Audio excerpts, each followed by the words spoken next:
দেশে মূল্যস্ফীতির পরেই বড় সমস্যা বেকারত্ব। ৬ মাসেই বন্ধ হয়ে গেছে অন্তত ১০০টি কারখানা। কর্মহীন হয়ে পড়েছেন প্রায় ১০ লাখ শ্রমিক। এদিকে সরকারি খাতে ৫ লাখ পদ শূন্য। এসব পদে নিয়োগ দিলে সামষ্টিক অর্থনীতিতে বড় ধাক্কা আসতে পারে বলে মনে করছেন অনেকেই। বিশেষজ্ঞরা বলছেন, বেকারত্ব নিরসনে এখনই উদ্যোগ না নিলে তৈরি হবে সামাজিক অস্থিরতা। মনিরুল ইসলামের বিশেষ প্রতিবেদন। দেশে প্রকট হচ্ছে বেকারত্ব সমস্যা, আর অস্থিরতা সহ নানান সীমাবদ্ধতায় দীর্ঘ হচ্ছে তালিকা। বিবিএস বলছে, দেশে বর্তমানে বেকারের সংখ্যা ২৬,৪০,০০০, আর বিডি জবস ২৫ লাখ তরুণের মধ্যে খুঁজে পেয়েছে ১১.৫ লাখ বেকার। এদিকে আইএলওর মানদণ্ড বলছে দেশে বেকার রয়েছে ৬৬ লাখ, আর জার্মান ভিত্তিক গণমাধ্যম ডয়চে ভেলের হিসেবে বেকার রয়েছে ৪,৭৩,০০,০০০। ১৫ লক্ষ টাকা খরচ করে মাস্টার শেষ করছে, এখন তাদের বাড়ি বিড়ে। সুদবিহীন ব্যাংকিংয়ে আত্মশুদ্ধির পথ এনআরবিসি ব্যাংকের ইসলামিক ব্যাংকিং আল আমিন। স্যার আর কিছু নেই, এখন বিনা টাকায় আমাদের ছাত্রদেরকে চাকরি দিতে হবে। তার উপর রয়েছে কর্মহীন হয়ে পড়ার হিড়িক।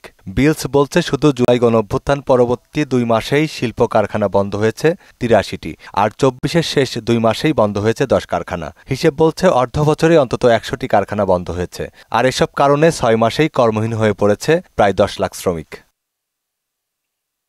দ্রুত শ্রমখাতে সংস্কার করে কর্মের ব্যবস্থা করার দাবি জানিয়েছেন তরুণরা। এতগুলি পদ শূন্য থেকেও তো কোনো লাভ হচ্ছে না।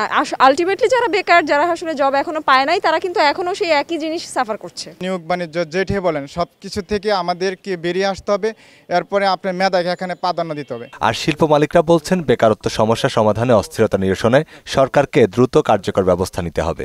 আমাদের এডুকেশন হওয়া উচিত আমাদের অর্থনৈতিক উন্নয়নের উপর ভিত্তি করে, কী ধরনের এক্সপার্ট ভবিষ্যতে আমাদের দরকার এটার উপর ভিত্তি করে। সাথে সাথে আমাদের এখান থেকে প্রচুর ছেলেমেয়েরা বিদেশে যায় চাকরি করার জন্য, সেই সব বাজার উপর ভিত্তি করে আমাদের এডুকেশনটা গড়ে তোলা উচিত। জরুরি কর্মসংস্থান নিশ্চিত করা না গেলে সামাজিক অস্থিরতা ছড়িয়ে পড়ার আশঙ্কা করছেন ঢাকা বিশ্ববিদ্যালয়ের অধ্যাপক Musleuddin.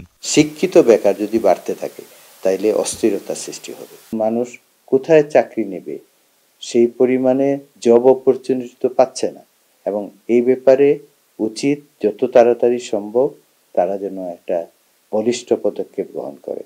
Even public service commission, সেটা তো long process. Public service commission দিয়ে চাকরি দেওয়া যারা ক্যাডার সার্ভিসে যাবে। সমস্যা নিরসনে কর্মমুখী শিক্ষার কোনো বিকল্প নেই বলেও মনে করছেন তিনি। কর্মমুখী শিক্ষা বা স্কিল ডেভেলপমেন্ট অথবা টেকনিক্যাল এডুকেশন, এই যে পলিটেকনিক, এই যে আপনার ইঞ্জিনিয়ারিং কলেজ বা এগুলাকে ইঞ্জিনিয়ারিং ইউনিভার্সিটি করা হয়েছে, এগুলা কিন্তু করার পিছনে কারণটা একটাই ছিল যে এরা যাতে হাতে কলমে শিক্ষা গ্রহণ করে এক এক জায়গায় প্রোভাইড হতে পারে। তবে এরই মধ্যে শ্রমখাতে অসঙ্গতি নিরসনে বেশ কিছু সুপারিশ করেছে শ্রম সংস্কার কমিশন। ৮.৫ কোটি শ্রমিক, তাদের বঞ্চনা, তাদের যে বৈষম্য, ঘরে ঘরে, অফিসে অফিসে, দপ্তরে দপ্তরে, তাদের প্রত্যাশা অনেক, কিন্তু সংস্কার কমিশন সুপারিশ করবে, কোনো অ্যাকশনে যেতে পারবে না। আমরা এমন এমন বিভাগীয় শহরে দেখেছি যেখানে শ্রমিকরা এসেছে বলতে যে আমরা কালকেই চাকরিচ্যুত হয়েছি। এক কারখানা থেকে একদিনে ৮০ জনকে চাকরিচ্যুত করা হয়েছে, আপনারা ব্যবস্থা নেন। এখন আমরা কি বলবো? তবে দীর্ঘমেয়াদী সুফল পেতে শ্রম কমিশন আন্তর্জাতিক মানের শ্রম কাঠামো প্রতিষ্ঠায় কাজ করছে বলেও জানান সৈয়দ সুলতান। সংস্কার কমিশন সুপারিশ করবে, কোনো অ্যাকশনে যেতে পারবে না। মনিরুল ইসলাম, মোহনা সংবাদ, ঢাকা।